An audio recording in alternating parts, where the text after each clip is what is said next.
Show the lad some support. Audience, don't you want to hear his shit bits? I wanted to ask, obviously you did Britain's Got Talent. Was there anything you didn't like about doing it? If it comes to suffering, Africans, we do it well. Onlyfans.com/my man Daliso. You're giving me therapy that I don't want. I will say that I was brought here under false pretenses. Okay. Right? Because we told him there'd be women here. Yes, like 3 dancing girls. I can dance. Finn's gone home, unfortunately. I've got no. I was like, I thought it was like, oh, after the gig, he's just gonna pull out like a little like radio mic, and we're going to do like a little podcast at the gig. Yeah. And it's like, let's get in the car. Then we drive half an hour to like a murder spot, like literally a quiet building in the middle of nowhere, right? And then I'm led to this like whole studio. It looks very good, but this is not what I thought. I was like, yeah, we'll have a little chat and then we'll head home. Seeing the building outside as well and how late it is and how everything. I could just imagine like your internal monologue as you pull it up. You must have thought this was like Saw or something. What's going on? What and then also like I didn't know anything about this podcast, and then you're telling me. What do you mean? What do you mean you didn't know anything about this podcast? Number 90 in the top 100, you know? Yeah. Of all UK comedy podcasts. I don't listen to comedy podcasts. And then spread negativity, and I'm like, my brand is positivity. I'm the wrong person. We've been getting a lot of that. We got Alison June Smith on, who just radiates just joy. Yeah. She was for about 40 minutes, and then we broke her. Yeah. Broke her? We okay, broke so you her. think you're gonna get to? Yeah, that's the hope. Everyone's got darkness with the it. inner dark. No, but that's why I'm positive. I manage my darkness well. That's what this is. That's what this podcast is. We get it outside. We get it off our chest. So it's not about complaining and being. No, it's almost like anti. It's almost like anti-negativity. Anti-negativity. I've got one of them actually, an anti-negativity. But it's like things that annoy us. We're gonna get them off our chest. We're gonna have a laugh about it, and then it becomes positive. You know what I mean? As opposed to like just bottling it all up. But it's not that serious. This isn't like your local town Facebook group. Do you know, like, It's just like, I feel like we need to provide a bit of context. So we just did the show. Daliso did the show in Stockport, did very well. Yes. Ripped it. It was great. You look at him like, yes. Yes, that's the one. And it's like fucking midnight right now. We're recording. Yeah, we didn't even no one's address actually that, like, this is the late. I'll be honest, I pounded a monster in the car and I feel smacked off my tits. That's not a nice thing to call him. But yeah, man, I just, I feel like I've had 4 lines and I don't even do drugs. But if it feels like this, I might. I feel like I'm riding a different vibe train I to think you it's two. just Monster. So now you're going to be the Monster addict. Like, Yeah. He's going to just become a goth. Yeah. I'm going to have no Emo teeth in 2 weeks' time. Yeah. No, I'm riding a different vibe train to you. You two have that like post-gig like energy. Yeah, that's true. Fucking mellow Tuffy, yeah.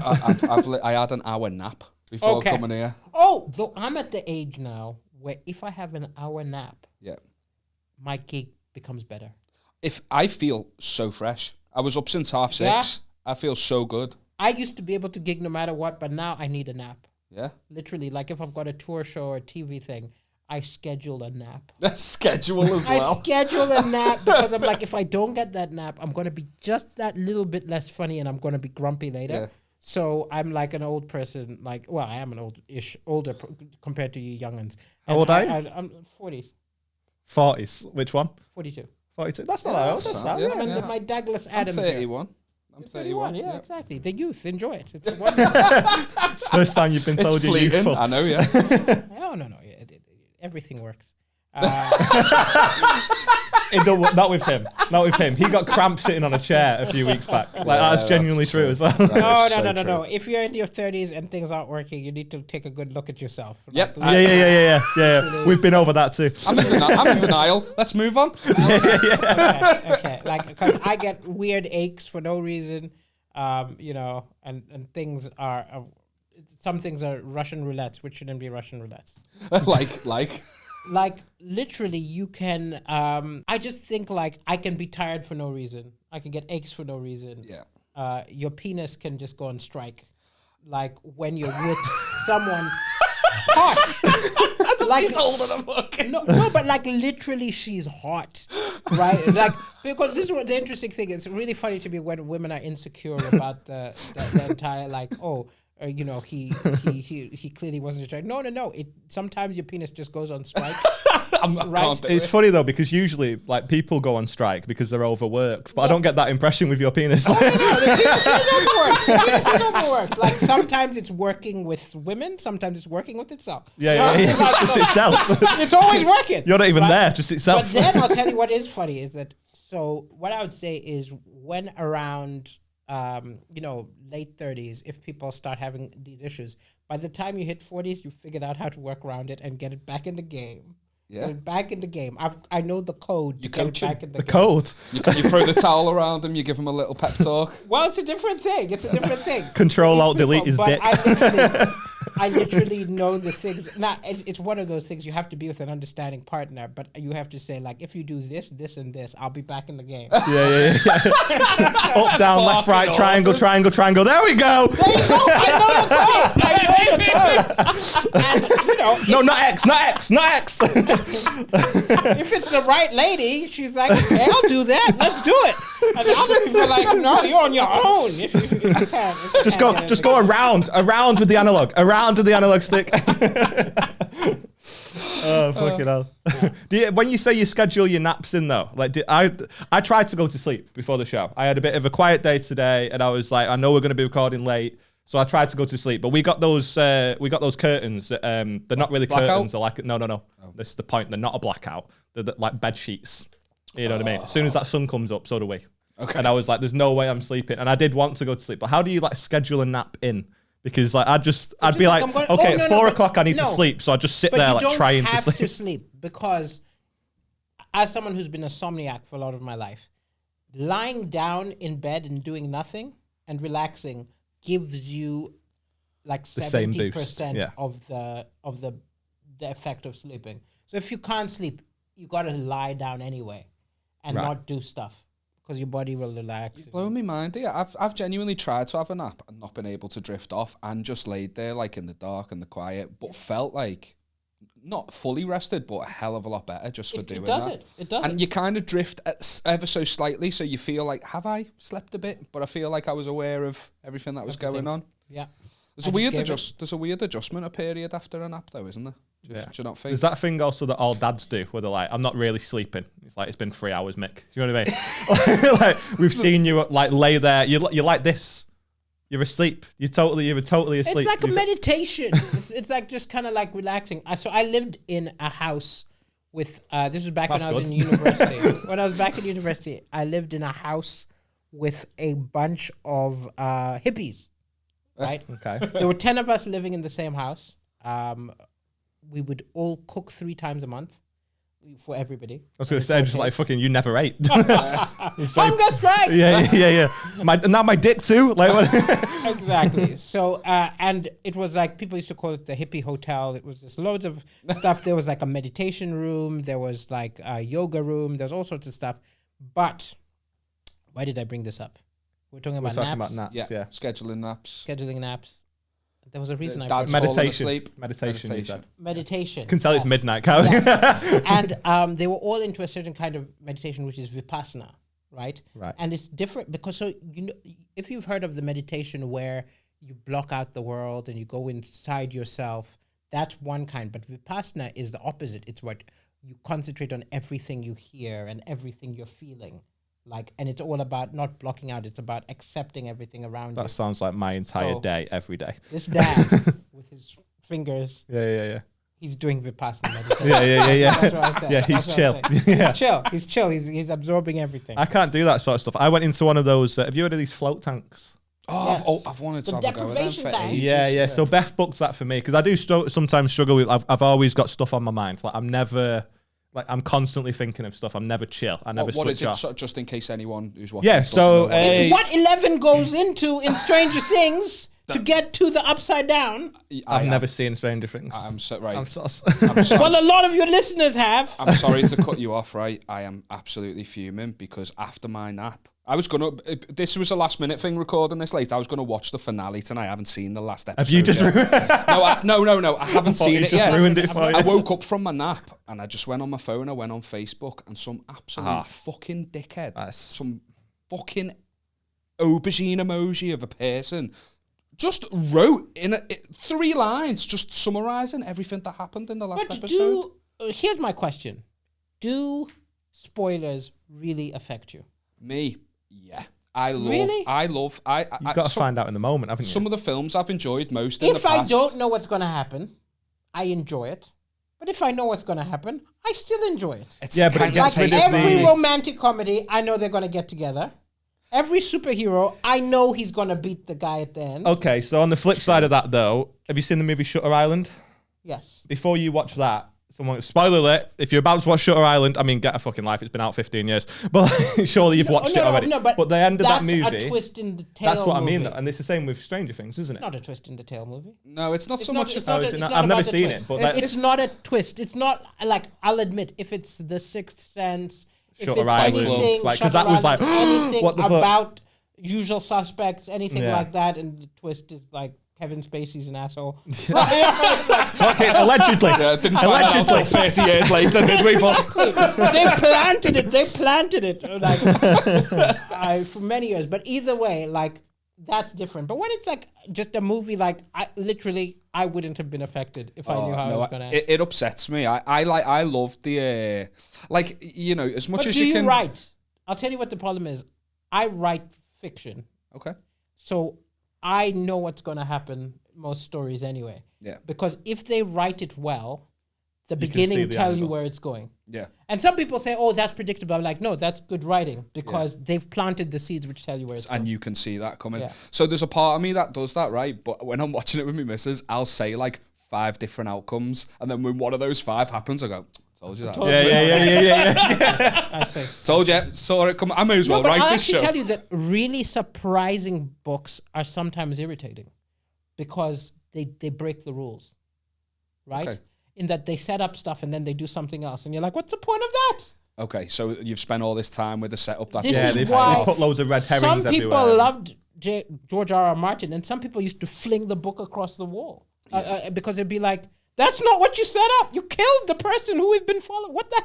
It's like he's done that as an exercise to see how far he could get. Yeah. With telling a story that way, and I don't think he knows how to now because he's like he can't finish the books. He's a discovery artist. So they're writers. I know this isn't what the show is about. No, it's all they're writers who are architects. So right. They plan everything and then they build it, and then they're gardeners. And he's a gardener, and what he does is he puts in the seeds. He's got all the characters and the situation, and then he just lets it grow. And he doesn't know where it's going, and he just kind of lets it go. Because I did try some screenwriting at one point, and I did get to a point with what I was writing where I started to feel like the characters were writing themselves. Like you Gardener. You know them. Yeah. Like you know how they would react in a certain situation. Do you write a lot? Like I write every day. Yeah. I was very impressed with it when I first. Can I say we never talked about the float tank? Oh, sorry, man. Sorry. Because we're fucking gardeners. We started on the float tank. We're throwing out red herrings everywhere. It sounds like we could do with the float tank. You know what I mean? Because we're not focusing. We're not focusing. No, I was just going to say about Daliso's writing.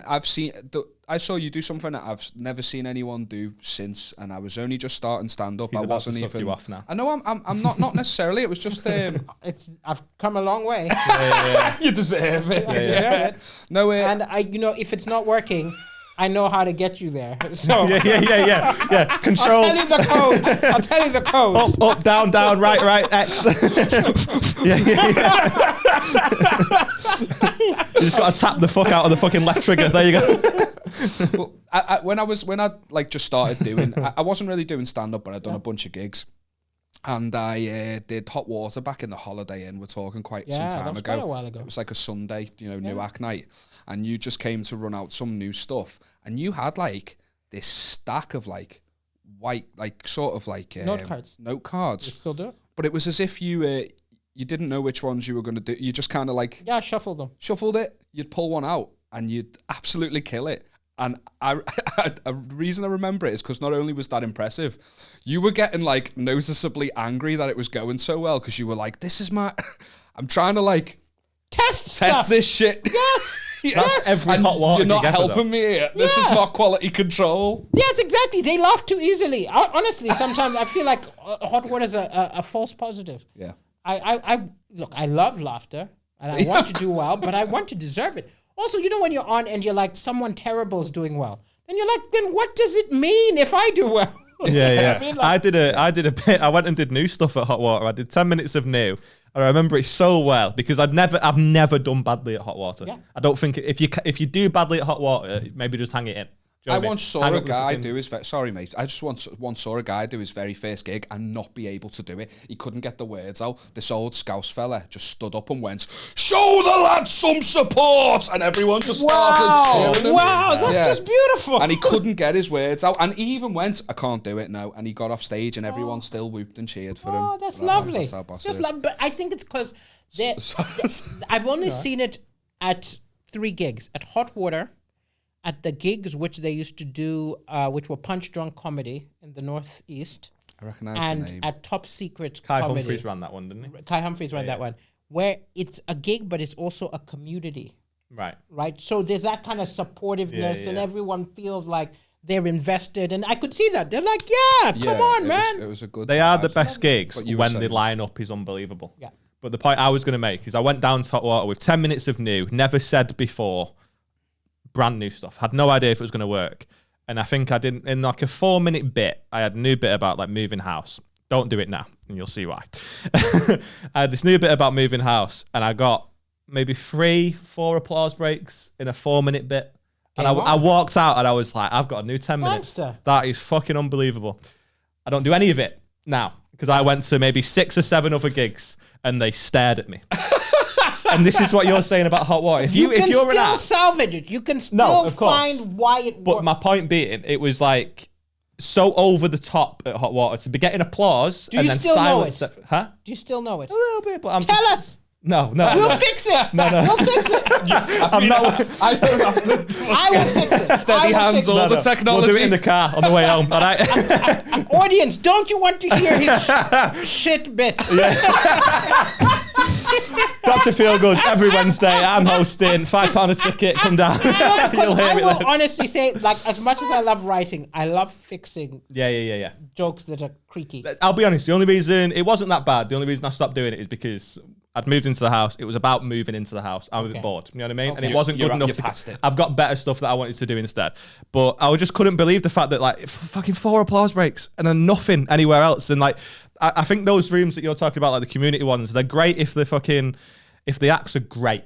Yes. If they can rip it because you ride that wave. But when, like what you're saying, when you're doing brand new stuff or you're watching someone who's fucking terrible and they're ripping it because they'll just laugh at anything. Yes. Like, come on. Like, it's just fucking, like, what is funny about any of it? And then they put that video online and everyone's like, I don't get what's up with the audience. Is this a laugh track? Yeah. Like, what, do you know what I mean? But if it's a fucking star-studded, like Hot Water on a Saturday, one of the best. Because they've only got headliners. You know what I mean? But, yeah, come on.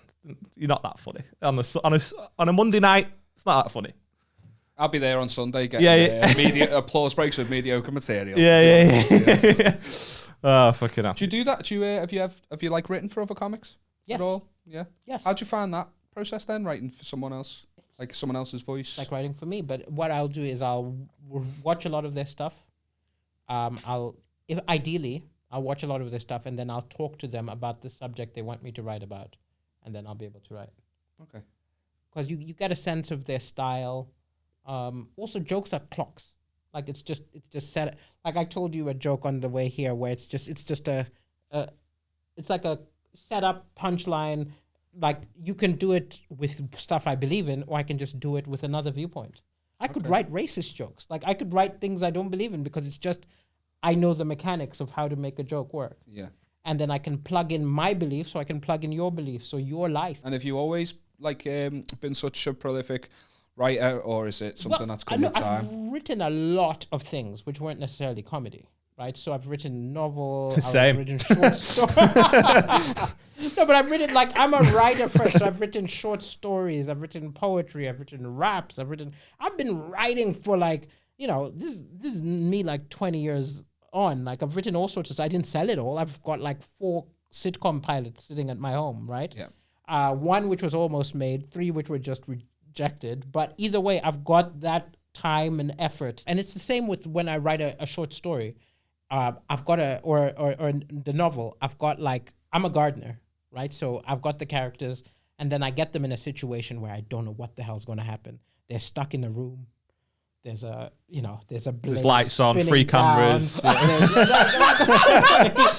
TVs for some reason. Am I still in Stockport? Am I not still in Stockport? Stockport? What's going on? What's going on? Are they trying to bring back slavery one person at a time? Right. We don't know what the situation is. But then, like, I'll be thinking about it, and then suddenly I see the solution.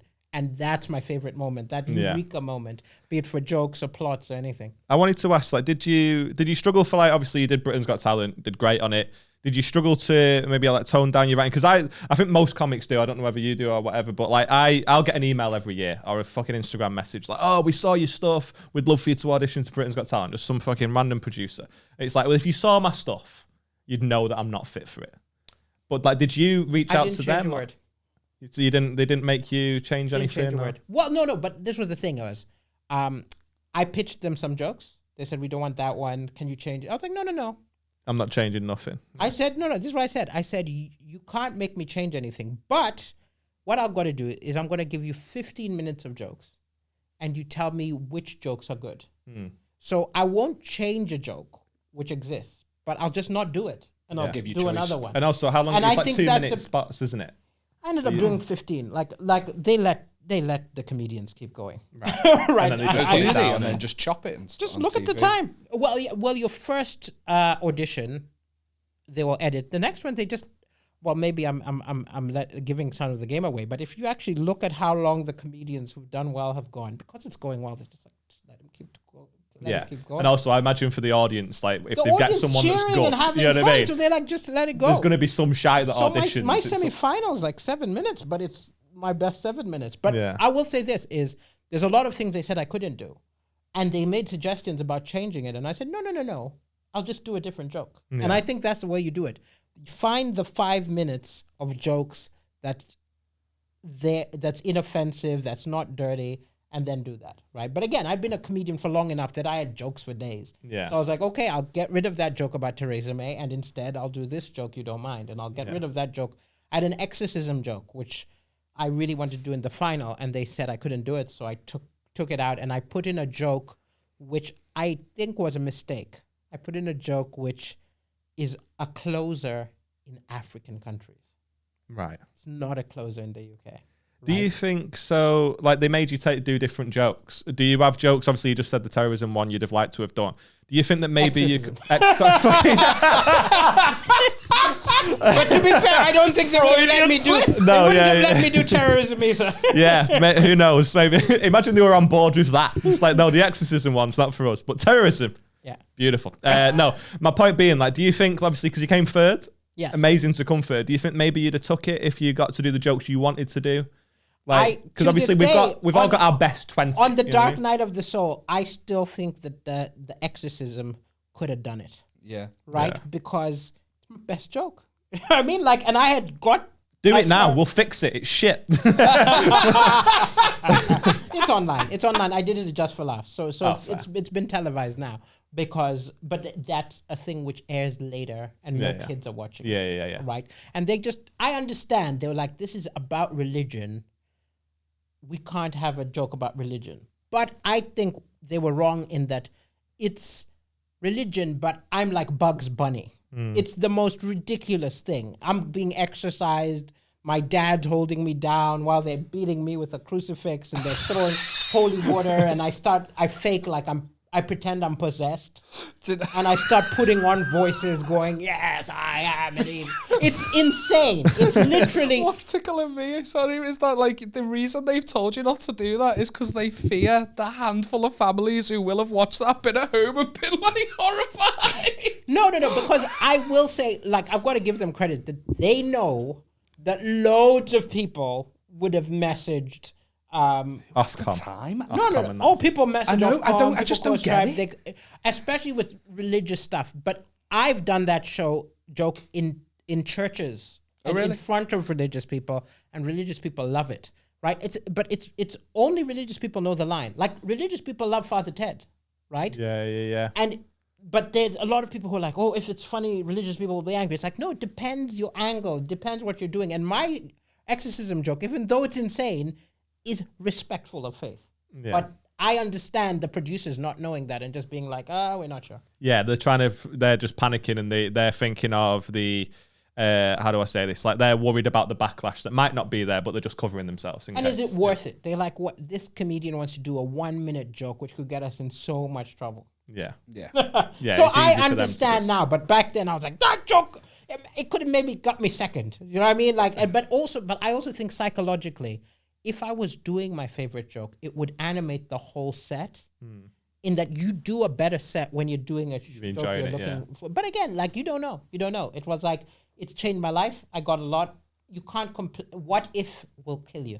Yeah. You've got to just be like, this is what just it let is. It go. Was there anything you didn't like about doing it?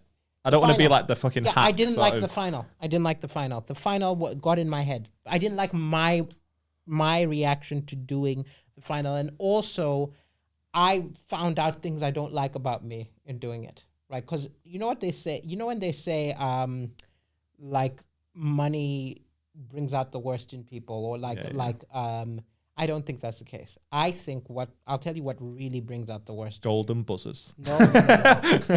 It's not when you're wealthy that you become evil, or when you are poor that you become evil.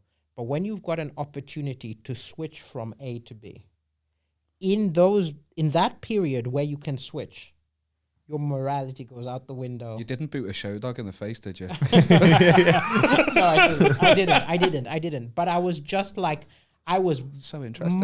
Like, I'm not a person who will backstab people. I'm not a person who is like overly ambitious. But in that little window, when I knew, like, I dumped the agent I was with in a very unacceptable way, and I was very cutthroat in a way I didn't know was in me, and it was because in that little bottle you could see your life changing. I could see my life changing. So in that moment, I would have, and thankfully I didn't have, but I would have shanked someone. Who won on your night? This guy, Tokyo Myers. Yeah, he almost didn't make it to the shaft. Just imagine that in deck having to give that announcement. Your winner tonight is Daliso Chaponda in no particular order. Mainly just because I think that's the test. Is like literally find someone and say, okay, next year this could be your life, okay? But you have to do these 6 things. It's a great movie plot. Which are unacceptable. Yeah, that's a great movie plot. It's probably been done. But don't tell me how it ends. But but you'll definitely find. But I think that's it. I learned a lot of things about myself because I thought I was just a good person. Because I was like, the way we look ourselves is very much like I'd never been put into any situation which made me alter. Like I was seeing someone who I was like, I was like, I'm going to dump her because I can get someone better. And like all kinds of horrible thoughts going through your head as you're in this little window. You've learned from it though, quite clearly. The way you're talking about it now, you're talking about that period of your life with a bit of disdain for how you acted. Yes. And that proves that you are a good person. Yeah. And also it's one of those things where like with stand up, if you're good enough and if you really pursue it in a way the way you're like, I wanna do these big theatres and I wanna tour, then it'll come incrementally. Yes. You know what I mean? Like you start off being dog shit at it and then you get slightly better and then 5 years in you start to go, okay, I'm getting okay at this, and then you'll do your hours and stuff, but it's very slow. Yes. Whereas like how long were you doing stand up before you did Britain's Got Talent? 12 years. 10 years. Time. So you're probably 12 years in, you've had some success with it. Obviously you're great at it and you headline all these clubs, but then overnight it's like people know who you are. Yeah. So it's like it's 0 to 100, whereas like most stand-ups will go from 0 to 100 over 15 years. Exactly right. So it was astonishing. Also, it was like, it wasn't meant to happen to me. What I mean by that is, like, when I looked at the people who did well, it would be a young kid who's a wonder kid, or it would be someone doing something insane, like sticking a sword down their something. Yeah. I just talk. I just do good kids. So I didn't see it coming. So it totally blew me away. So it was amazing. Yeah, there's also that thing where it's like you're looking at all these people and like you say, you do just talk and it's like, if people view it as talent, you know what I mean? Like obviously stand-up's like, everyone thinks they're funny. It's not easy to do. Everyone thinks they're funny. Yeah. And it's like, the point is we are exquisite at it. Yeah. But they don't realize that. They're just especially with Britain's Got Talent, people watch it and they get so much hate. Yeah. Like people, like, did you get much backlash? Not backlash, but like loads of hate. I got loads of hate. When but you I get always this, this person's not fucking funny. It's like, well, they are because they've been a comic for 20 years and these. No. I got a lot of hate, but I got more love. Right. That's so it was fine. So like I had a video which had absurd amount of people watching it, right? And it like a Russian roulette. If I look at the comments, it's either this guy is my favorite comedian, like he's terrible. Horrible, I want him dead. And and it's literally like anytime I want to have fun, I just need to go to that video and just see the 5 most recent comments. And it's like, oh, stab in my heart. Stab in my heart. And it's really, but one of the best bits of advice I got from a friend of mine, Sugar Sammy, who's a brilliant comedian, is he said that when I get bad hate mail, because I get hate mail, they'll go directly into your Facebook or your email and they'll send you hate mail. He said, go to your favorite comedian, go to a YouTube clip of your favorite in the world, and then look through the comments. Yeah. And you'll realize that even your favorite is getting these hardcore haters. And it really... That's great advice. There's also, people are just fucking lunatics. Like we've had some, a little bit of success, like nothing major, but like we've TikTok recently, we've had some videos do well. And some people are just like, we'll have a clip with 300 comments. Most of them are like laugh emojis and stuff, which is great. And like, we really appreciate that people are enjoying it. But then there'll just be someone who's like outright going, this isn't funny at all. Yes. And you're like, well, it is. It's just not to you. And that's fine. But well, why when do you you see care? the username's Fat Cock Daz. Yeah. But it's also like the internet, there are people who also get off on being racist and being death threats and stuff. And I feel like they like doing the unacceptable online because they can't in their life. Yeah. So I've had loads of death threats. I don't believe any of these people, right? Yeah. They're just a guy in his underwear who gets off on, no, I'm going to come get you. You know what I mean? Like, and also I've had all kinds of racist messages. And I'm like, if you saw me on a train, you wouldn't say anything. Yeah. Right? But again, you're in your... Actually, I've had racists on the train. but at the same time, they had... Yeah, they were hammered, courage. they had courage. Courage. But like, I've rarely had... If I look in... Oh, well, maybe when I was a kid, but then that's idiot children. But as an adult, I've rarely had adult, sober racism directed to me, to my face. Yeah. Right? I've had stuff where you can infer it, like, why is this immigration officer stopping me and no one else? But I've not had that kind of yelling the N-word at you or stuff like that. That is just in your inbox. Yeah. Where they can't see you face to face. Yeah, and also a lot of the time they're hiding behind no profile. Like No we've had some of these comments and we click So it and it's true. like, this account is private, So there's no true. picture, they don't follow anyone. Yeah. It's like your account exists to be No. like, I look at people and go like, what's going on with you? It's You know their, what I mean? if that's 'Cause their dopamine rush. No, but there's something actually, going I on, will isn't say there? I've had a lot of people where you see their face and they message you the unacceptable stuff. But I think there's a level of like, I'm not a real person. I'm an idea. Yeah. Because I'm something they 100%. saw on television. Also, they don't know you watch it, right? Because there was under a video of mine, there were people having a debate about something. And I came in and I answered. I had an And they were just like, thing. it's him! It's him! Yeah. What? It's him! And they couldn't believe Yeah. that you... And I'm like, if any person listening had a place where people talk about you, wouldn't you occasionally be like, what are they saying? He chimed in on one and the guy did a complete 180 and then was on his side. Like it was mental. Yeah. Oh, I'll tell you the sweetest one I had was there was a guy in Malawi who unacceptable stuff can be said here, right? You should say whatever the fuck you want. So it doesn't have to get. If you've got this far into the podcast, we're episode like 23, like you're probably okay with a lot of things. So my dad was put on trial on suspicion of corruption, right? Okay.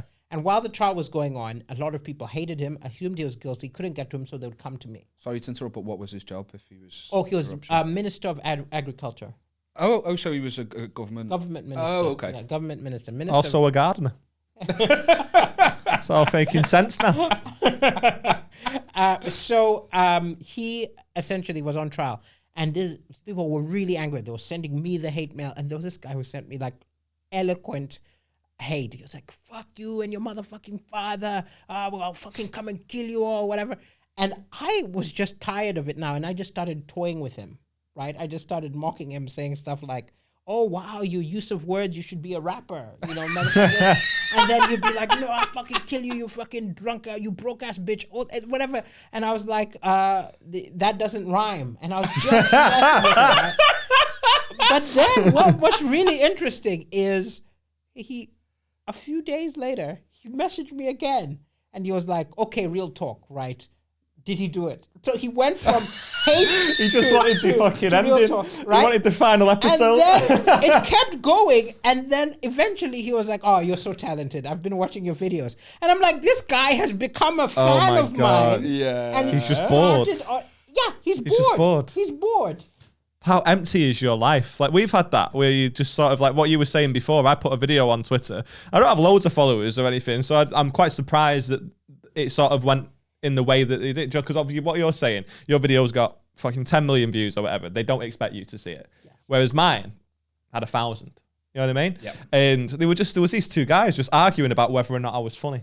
Yes. In the comments, it was like a guy tagged his mate, and then his mate responded saying, "Oh, I don't actually find it funny," and he was like, "No, I actually enjoyed it," and he was like, "No, the guy's a fraud," and it just went on for like a little bit, where obviously his mate quite enjoyed me, the guy fucking hated me, and they just sort of came together to argue about whether I was good. And in the end, I just responded, I was like, "How you doing, guys? Hope you're having a good day. Just want to let you know, like, I can see this." You know what I mean? And like what you're saying, the guy did a 180 and was just like, "Oh, I was only messing, mate. It's actually really funny. Keep it up." And I'm like, "What are you doing?" I've got a what do you do? Okay, so this happened to me. You having a bad day. You go to one of your videos, right? You start looking at the comments, and one of the comments is, your video is the last thing I'm going to watch before I kill myself. You're welcome. What would you do? Me? If you could find out who it was, I would love to send the police to do a well-being check. I messaged the guy, and I asked him to send me his phone number. Right? Okay. No, because I messaged him. Oh, so this is serious. So this is something that's... Oh, okay. I thought we were like just going, oh, would you rather? No, the reason I went for the well-being check is because my conscience is clean then. Yeah, but at the same time, if he's lying about it, I've inconvenienced him sending the police. I messaged him under it, and I said, don't do that, whatever. There's always hope, whatever. And he was like, this isn't you anyway. This is your, social media person, whatever. I was like, no, it's me. Give me your number, right? And I rang him. He was in Malaysia, right? And I spoke to the guy and talked to him, and then got him to talk to his parents, because it was like actually a young person, right? But at the same time, this was the interesting thing. The reason he was not a person I necessarily approved of, not necessarily like, so the reason he wanted to kill himself was because his girlfriend had left him because she was tired of him beating her up. Oh, fuck me. Like in your head, when you first like, oh, this is a young person, I'm helping him, you're thinking, you fill in that he's a, and then the more I spoke to him, I was like, where's the nearest bridge? And you literally have that moment where you're like, maybe I should have let him. Well, I didn't think that, because people can change, but I also was like, and then he started like messaging me, and afterwards, like days later, he would be asking me, and I was like, dude, I'm not. Yeah. And then his girlfriend started messaging like, why did you stop him? This was our hope. Yeah. So it was very interesting, and it was also that thing of like, you don't know what's going on in people's lives. So again, like when that conversation started, I was like, oh, this is like a poor kid who's having a bad day. And the more he spoke, I was like, this is not a good person. Yeah, I think I'd just block him, like Uno reverse. You can't watch I it now. eventually blocked him. No, but like before he sees the video, he's like, I'm gonna watch this and kill myself. Well, now you can't watch it. Bye. Please don't do it. Yeah. But like you were saying before about you're just a face on a screen. That's what he is to you as well, isn't it? Exactly. That's crazy. And it's interesting because I'd already arranged for him to get tickets to the Crack House in there's a comedy club called the Crack House. Oh, okay. So when I was so before I found out more about him, I was just saying, look, I know your life's depressing, like, and he was amazed. He was like, it's really you. I was like, yeah, it's really me. And you say you love my comedy. You know what you should do? Don't kill yourself.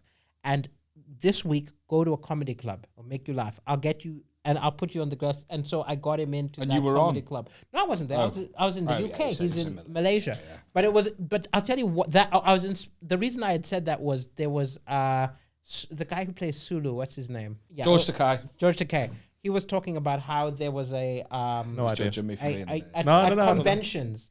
There was a woman who he saw without even knowing anything. He knew that she was going through a bad time just from her face and like little things he saw in her arm and stuff. And he just said, I'll see you at the next convention in 2 months. And then he'd see her at that one and say, oh, I'll see you in the next convention.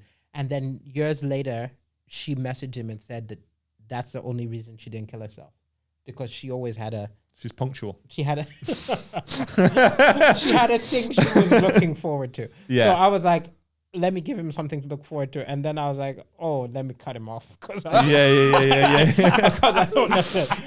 And maybe I should have just talked to him about beating his missus up. Yeah. What are you supposed to do about that? What you gonna do? You did the right thing. You give him free tickets to a comedy night, so.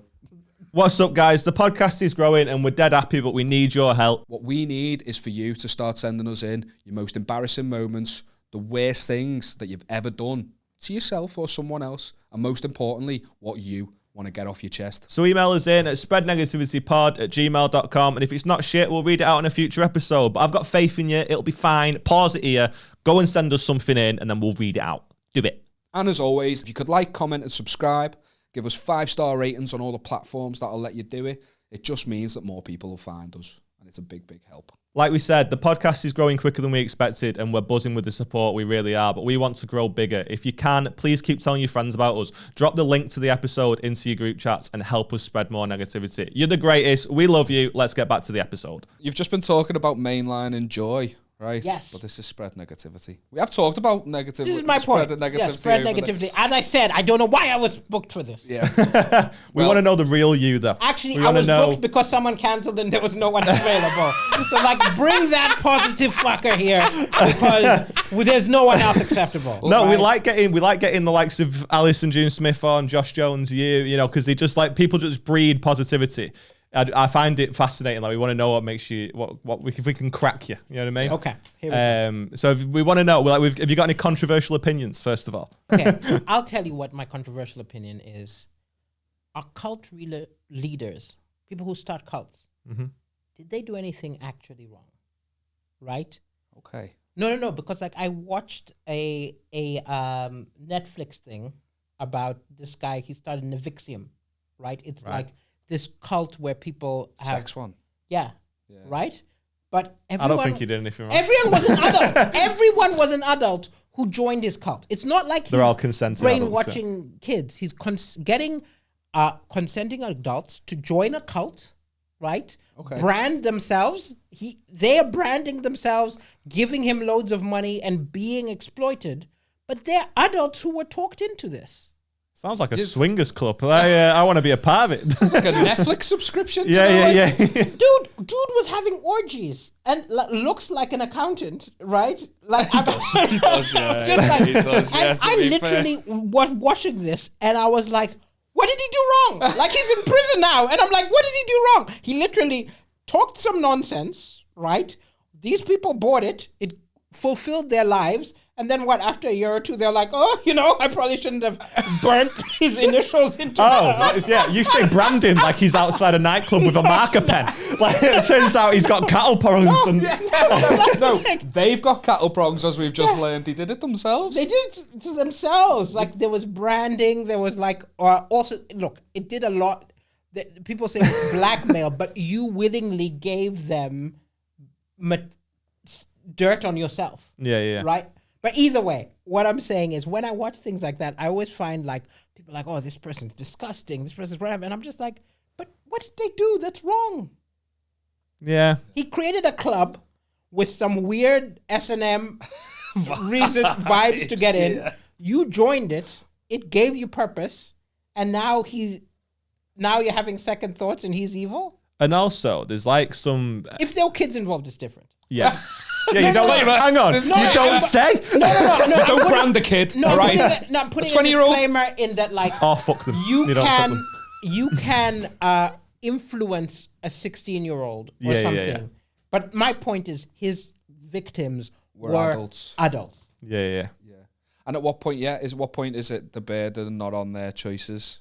Yes. And you've blown my mind there because I just saw the headline and went creep. Yeah. I mean. I'm not saying he's not a creep. It's one of those things though. Like, it's. Do these people really know what they're getting into? Like, obviously, there's a bit of a tangent and a bit of a right turn. It escalates. Right? Yeah. It escalates. Have you ever heard of McCamey Manor? No. So if you go on YouTube, you'll find just type in McCamey Manor. You'll find all these horrible videos. I've watched a few of them because it is genuinely insane. But essentially, what it is, it's this guy who's got a load of money. And he's on a farm, and people will go up and they'll sign a waiver, and you just admit yourself to just constant torture. Is this the American thing? Yeah. I think I've seen it on another show. Yeah. You choose to be tortured. Yeah. So I'm a rich farmer, and I want to, I mean, it's probably not a good example to use you and I, but I'm a rich farmer, and I'm going to bring you down, and you're going to sign this waiver, and I can do whatever I want for you. But it's is this like a 50 Shades of... No. It's nothing sexual. It's like I'm gonna grab you by the hair. Obviously not you, but like. And is it just people who just want to feel? Yeah. No, so it's like if you survive it past a certain point, then you get money. You get money. But people always say that I don't know whether anyone ever has. You know what I mean? And it gets insane. And there's loads of people that are they're fighting for this thing to be closed down. Because they'll pull your teeth out, they'll fucking shave your head, they'll beat you until you're nearly at the end. But you've signed up. For waiver. It. And it's now, can you call uncle? Huh? Do you have a safe word where you've had enough? Yeah, if you want to quit, you can quit. But you don't get the money. So it comes a point where it's like, hang on, I can quit now, but I've been 6 hours into this. And it's like, how much further can it go? I've already suffered all this. And they don't got tell to be you some how sort of payoff. There's not like a clock in the corner. I don't remember. I think it's like maybe till sunrise or something like that. You know what I mean? But it's like it gets progressively worse. Is it like £1 million? Is it an absurd amount? Maybe like 50 grand, 100 grand or something. I think it's thousands. I saw it on a show called Dark Tourist. You're gonna torture me. It better be $1 million. Yeah, I think it's like maybe 200k or something like that. But I don't think it's just people who want the money. I think it's people who are curious about what that would. No, they whether are or not interested they in. They're can interested. survive it. Yeah. No, because I think a lot of people are interested in that sort of stuff, like pain and stuff. I have no endurance whatsoever for anything that's I physically. almost went for a so when I was in uni, one of the ways you can make money if you didn't have money. There we go. Onlyfans.com/my man Daliso. You're gonna be so let down. I wish it was something as exciting as that. Though I did write erotica. These videos that have got millions of views where he goes and looks at the comments aren't what you think. They're not of stand-up. No. Hot wife videos. It's such a shame now. It's going to be such a disappointment. Oh, sorry. I used to do medical tests. Okay. That's still Right? fucked up. Yeah, because they will offer money, like if you do medical tests, particularly students do a lot of them. I didn't do any of the ones which were chemicals, which give you more money. A lot of people, I just did the psychological ones, right? Man wonders why his dick don't work. Yeah. There's a code. I know the code. No, but literally, we do all kinds of psychological tests, and they'll pay you. And some of them were weird. The one which I didn't end up doing, but there was one where you'd be in a room for a week, but there are no clocks, There's no there's nothing that tells you what time it is. And it was a sleep study because they want to see if you could stay awake. There's no indicators of the time. There's no windows, and they'll watch you for a week and they'll monitor your blood and everything, but also see what happens to your natural rhythm if there's no sun and no rain. Yeah. And I almost did it because I was fascinated, but the thing which made me not do it is the whole time you'd have a catheter. I was like, if they're coming occasionally and testing me, but if they've got to be constantly.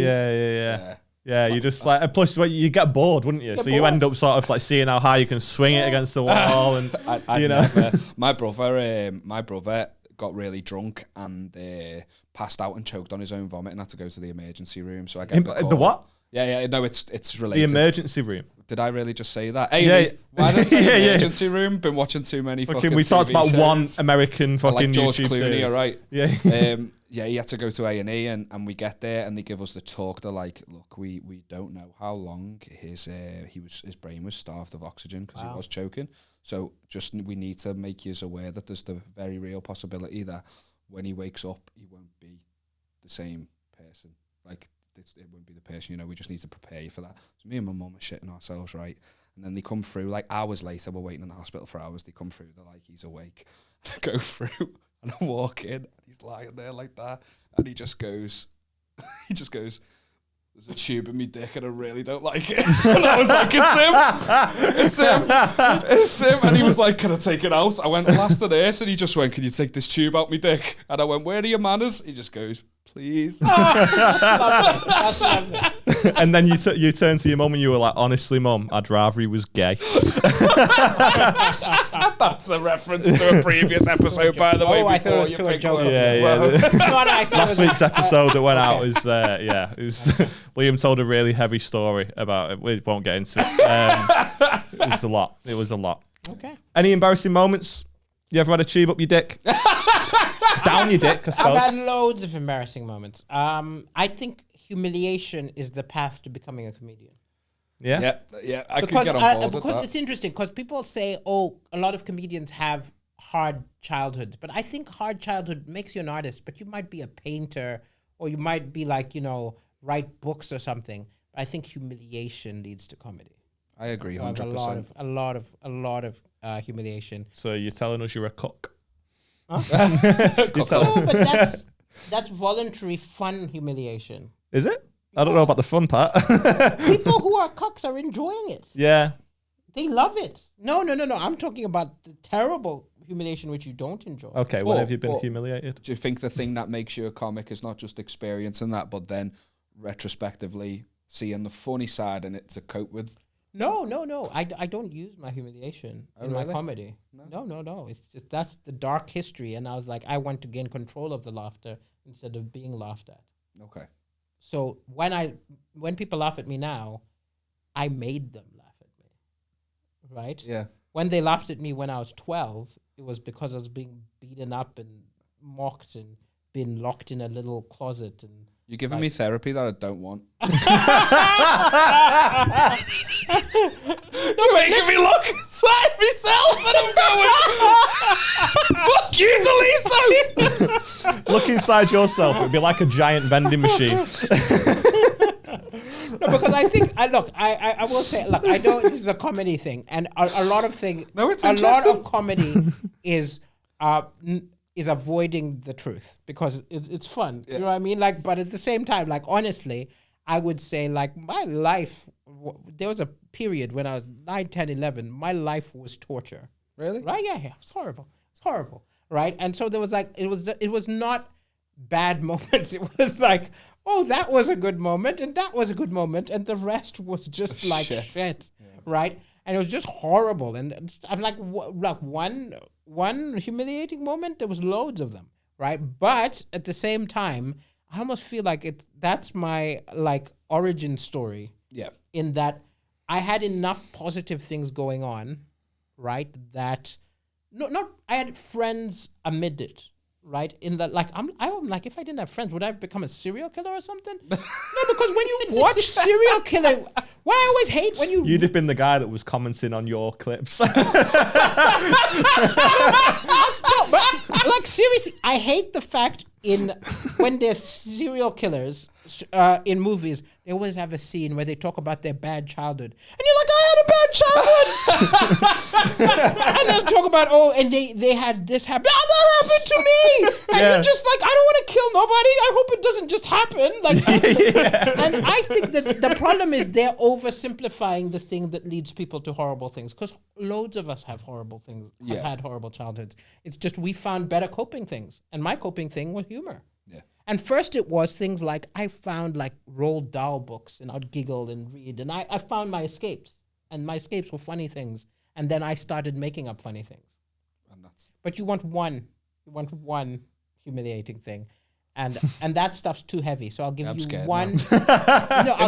I'll give you one recent, empty, easy, humiliating thing, which isn't going to make people cry.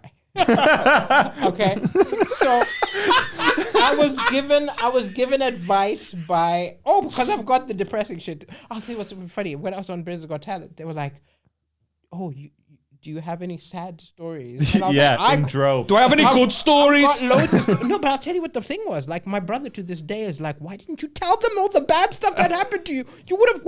And I was like, no, because the problem is you can do a sad story and then play a song.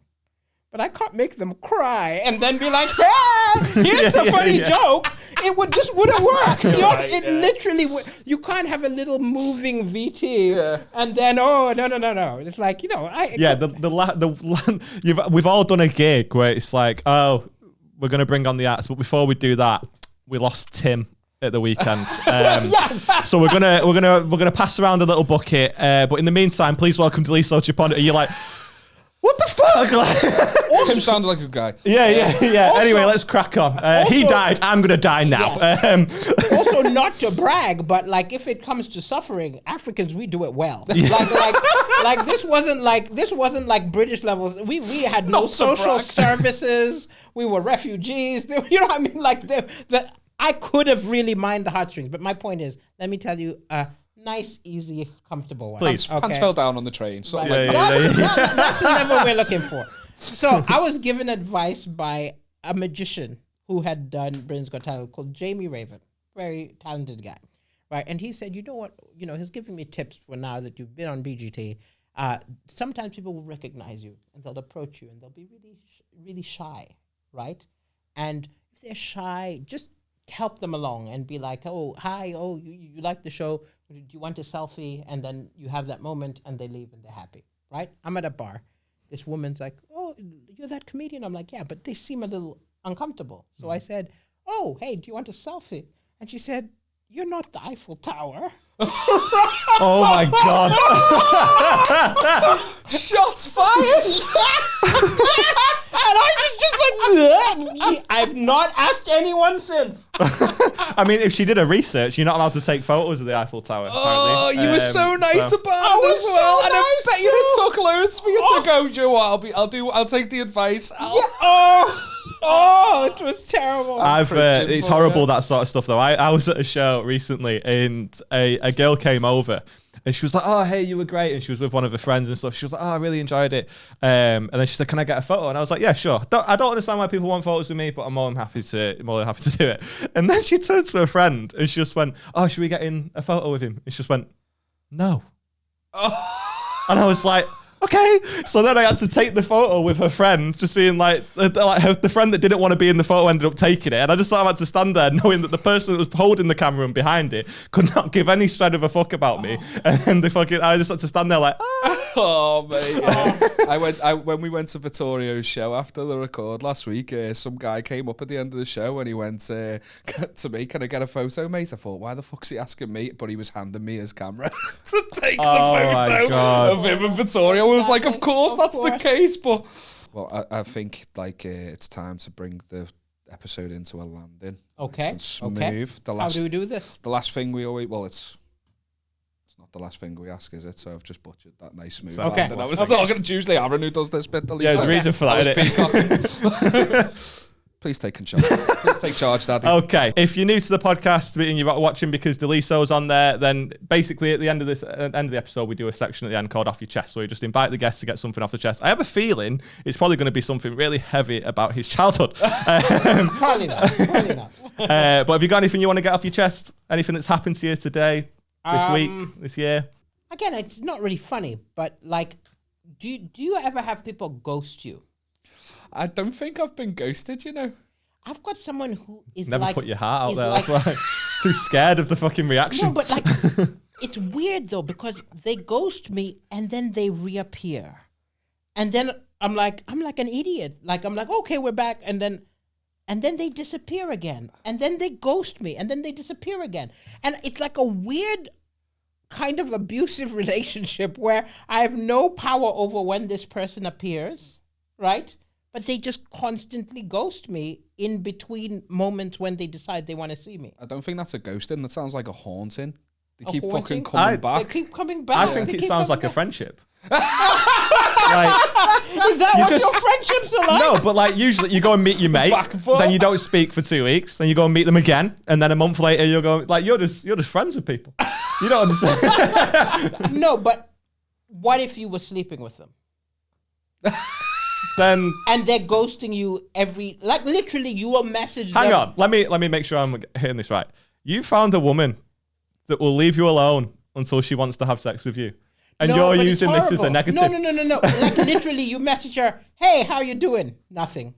Like, how's your day? Nothing. Like, gone, right? You're like, okay, I guess she's moved on. She's disappeared, right? And then 3 weeks later, she'll randomly message you like, hey, how are you doing?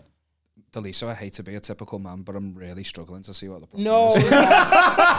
I'm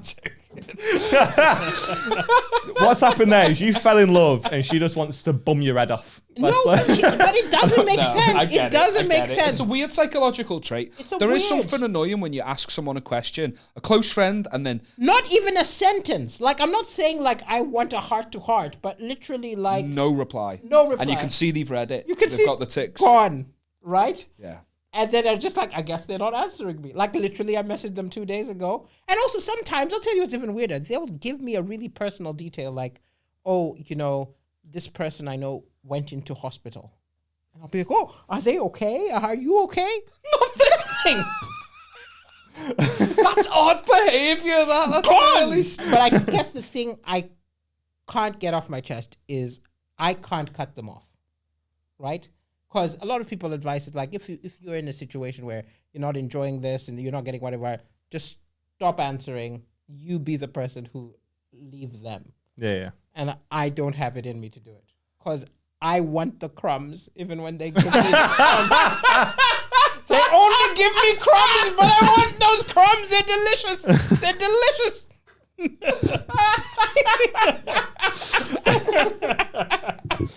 Well, it's been loads of fun. Thanks so much for coming on. Really I gotta appreciate plug it. some stuff. Yeah, if you got anything you want to plug? If you love my stuff, I am on tour. Okay, I am doing a tour called Apocalypse Not Now. Right.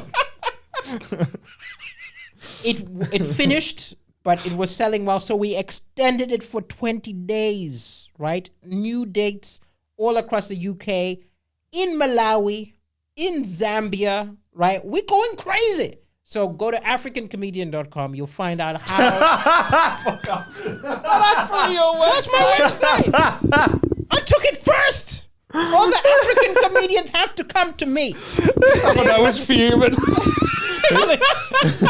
If you aren't in any of the places where I'm doing spread negativity, positivity, I actually did a TED talk about making laughter. I did it earlier this year about making pain funny. So it's similar. So if you find this subject matter interesting, check out my TED talk on YouTube or something. Fantastic. No, great. Lovely Thanks stuff. for coming Quick, on, give mate. us 3 things that you hate. 3 things I hate. Okay, I hate people. That's it. I hate dishonest racists. Okay? Okay. No, because I feel like if you've got prejudices, right, and you're upfront about it, honest about it, fine. We'll talk, we'll argue. But there are people who I'm like, they secretly are racist. And they talk about it with their mates when no, come out of the closet, be racist out in the open. I can respect you in a way. Like, I respect like a Katie Hopkins more than I respect someone who is nice with me, and then when I'm not there, he's like, well, he only got his stuff because of box ticking. You know what I mean? That. Okay, so that's number one. Yeah, everyone's got that someone they know, like usually a family member that just they say the N-word in the car. Yeah, you know what I mean? Yeah. Say it to my face, okay? I'll hate you, but I'll respect you. That's not an invite, by the way. To just start so like, oh, I saw you on the podcast. He's being ironic. Like, don't do that. Please don't approach him in Manchester City Centre. And was just like, oh, I've seen you on that. Don't do that. Yes.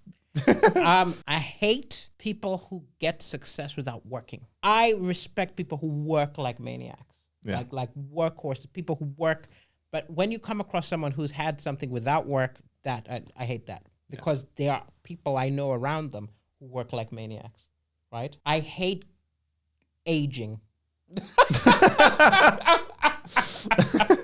I love being young. It was awesome. And we've come full circle. It was awesome. Shame we never got to find out about the flotation tank.